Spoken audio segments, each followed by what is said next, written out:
All right, so this is a trade that I took today. Literally just finished it up a couple minutes ago.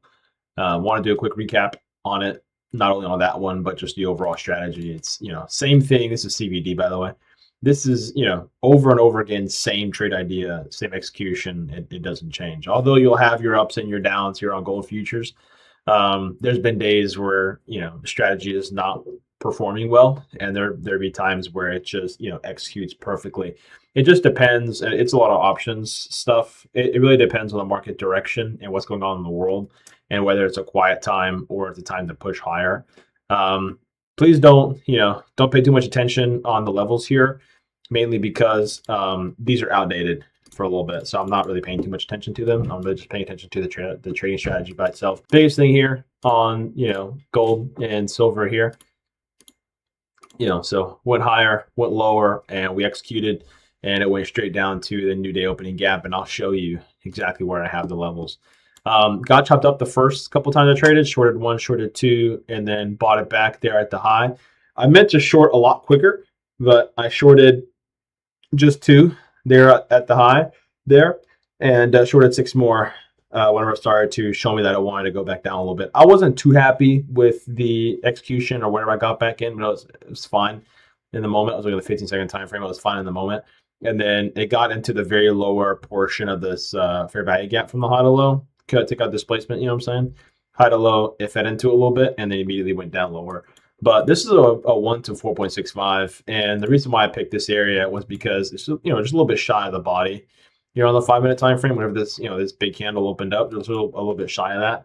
I didn't really want to put it all the way up there at the body because I was not confident in the trade going up that high. So I was like, if it goes up this high, I might be done. So the overall idea here on the 5 minute time frame, new day, new week opening gap, we had SMT here. So and remember, because this one took out the high, so that's not valid. So the only possible SMT that I would trade here is this.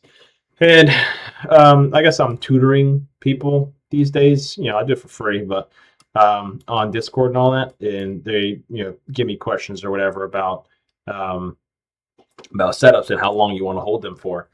Don't worry too much about that. That's like some sort of high level of experience. A lot of guys that I'm training with, or I guess trading with as well, not just training. They just got a grasp of this and they're trying to go out there and master it. It doesn't really work that way. Just pump the brakes a little bit and appreciate where you are and take the small wins as they come. There's no reason to go for anything too crazy. I think I was just shared some photos here. I was out with the family today. Yeah. Anyway, yeah. So the way that this strategy executed was like, yeah, I did get a little chopped up here at the beginning, and then I went in for proper size. I only did two. I should have done eight. Um, but anyway, whenever I got in with proper size, it was like 7.5 or something like that for the total. So if you went from here, sell this is like the average fill price, by the way. So the stop loss, and then you have the take profit for the around 1 to 4.65. So this number happens all the time, by the way. It ranges from 1 to 3 is usually the base, and then the high end would be 1 to 12, 1 to 15. I get that from time to time. That's mainly my paper trading account, which, by the way, I can show you guys how we're doing on there. I have to blur this out. Oh no, we're good. Okay. So the balance here is 490. Pretty happy about that. That's from however long we've been doing this trading for. It's probably been a good 4 or 5 weeks, and we got the account from 100,000 to almost 500,000. So I'm pretty happy about that. That's a good number. But the biggest thing here is just rinse and repeat. Same system, same operating instructions. Same entry exit logic. It's all rinse and repeated. And now that I'm in paper trading, I actually want to log out so we don't look at anything. No prices. I don't want to look at any execution points. I just want you to focus on what you're looking at. So the audio got corrupted there at the end, and I have to redo this little portion here. But basically, the whole idea was I just wanted to show you guys what SMT looks like on like the average trade, And there's going to be days where it performs very well, days where it performs really bad. And whenever I say really bad, I'm not saying you're losing a bunch of money. It's just a strategy loses once or twice in a row. that's unfortunate. But usually what happens, you get like 5, 6, 7 win streaks, and you get a loss, and then a 3 win streak, and then a loss. And if you have proper risk management, that 1 loss, 2, 3, even if you have 3 losses in a row, which I think happened one time in the back testing, should not should not ruin your account whatsoever.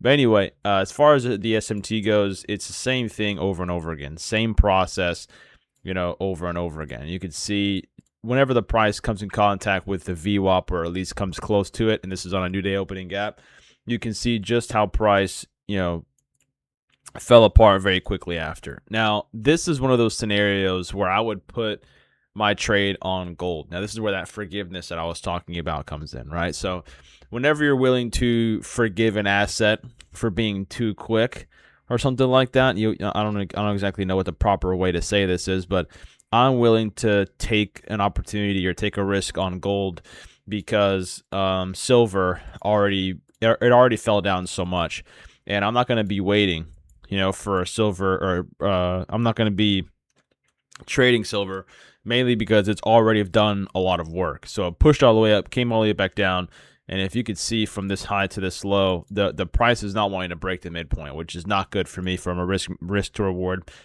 standpoint. So for me in this situation, what I would do is I would start to short gold. Now, whenever the price is starting to come down a little bit, and you can see how on this asset it would come down a little bit and then push back up. Whatever happened on the 1 minute time frame, we could go back there. I don't really want to because it will get rid of the new day and new week opening gap. So, excuse me. So in this situation, I'm just going to take it for what it is. There's your short. Your stop loss is about wherever around there, and your TP would be whatever comfortably suits you. So your stop loss is exactly this. So that's 1,000 times. Say it 1,000 more times. Put your stop loss in an area where it would invalidate your trade entirely.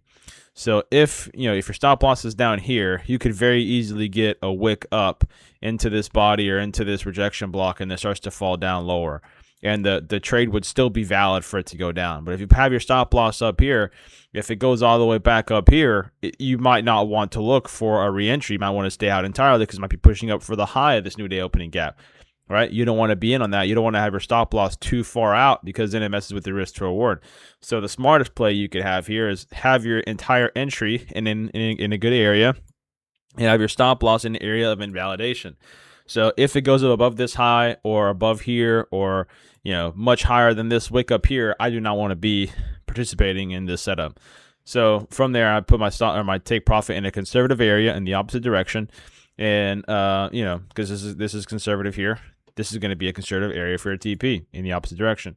So you can have it, 1 to 3 is my minimum. I don't, I look to triple my money every time.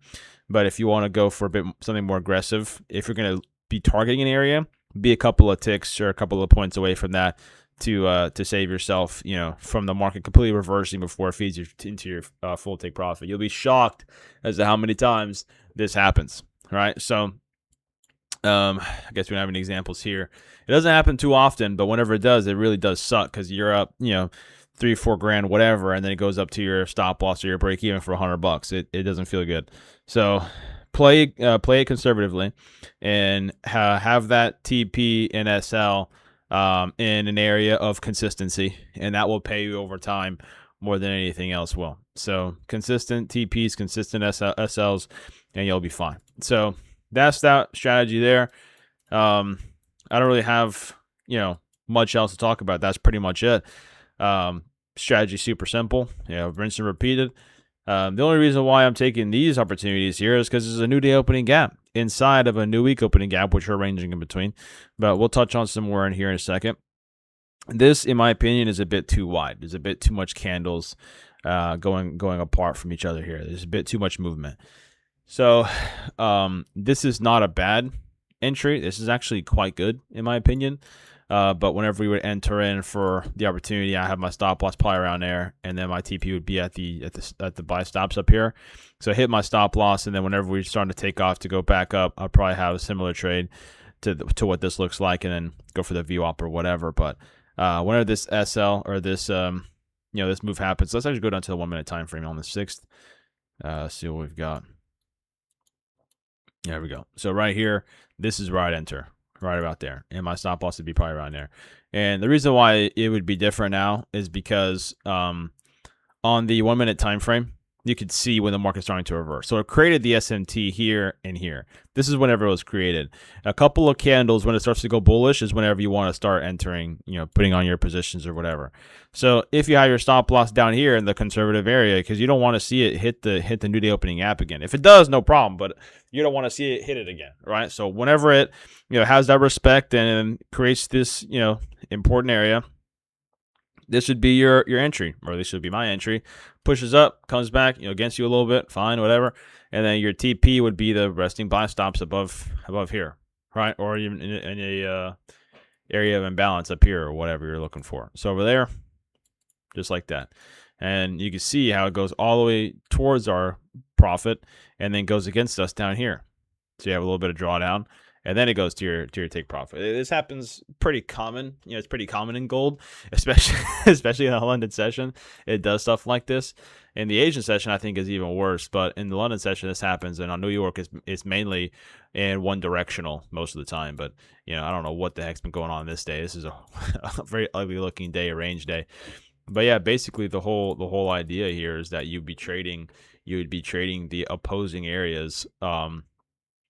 Important areas on gold and silver. That's pretty much it. So you can even see from this high to there, and from this high to here, you see the big difference here, right? So if we go from this high to this low, you understand that we are less than 50% of this move. The risk to reward is just not worth it. Where would your TP even be? So, I mean, me personally, I do not want to enter down here. Because once it started going down lower and then we're tracing, starting to go back down lower, this is fine. But where's your stop loss supposed to be? Up here? But we have the rest of the 50% as room. It's like it just doesn't make a lot of sense in my mind to trade this all the way down here, which is why forgiveness is so important on an asset like gold, right? So you have your stop loss there at the highs, and your DP would be a 1 to 3 or 1 to 4, whatever, just below the VWAP or at the VWAP or a bit more conservatively. That would be my trade. This is where that would be my one trade for the Asian session. And you can notice how there was also SMT here. So you have one from down here, which was like over an hour and a half, which is I would not trade that. But just to make the point, right? You could have this could be your entry, goes up, comes against you a little bit, and then goes in towards your direction. But again, I would not take this opportunity just to prove the point. But yeah, so SMT goes down lower. Over here goes up a little bit higher. That'd be your entry. Stop loss is at a place of invalidation. I don't know what just happened, but at a place of invalidation, and then it immediately goes in your favor and whatnot. So quick little story, which is quite funny.